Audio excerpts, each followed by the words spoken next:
खबर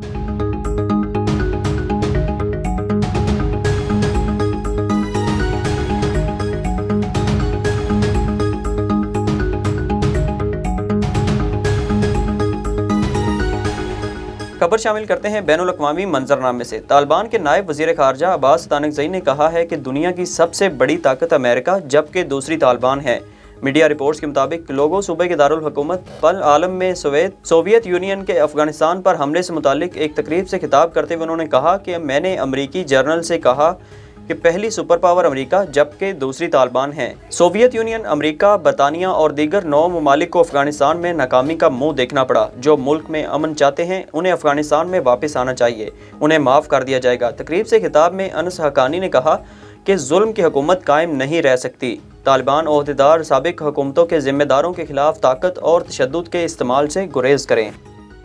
कोरोना ने अमेरिका और यूरोप में खतरे की घंटी बजा दी। अमेरिका में एक ही रोज़ में 3,13,000 अफराद वायरस से मुतासिर और 2,000 के करीब मरीज हलाक हो गए।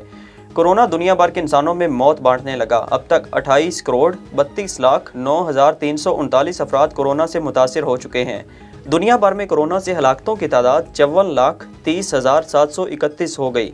ताहम 25,18,06,489 मरीज सेहतयाब भी हुए हैं।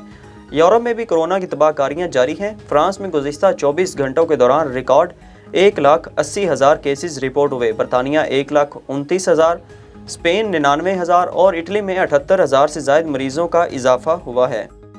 अमरीकी रियासत कोलोराडो के शहर डेनोर में एक मुसल्लह शख्स ने 4 अफराद को गोलियां मारकर हलाक कर दिया, जबकि वाक़े में एक पुलिस अफसर समेत 3 अफराद जख्मी भी हुए।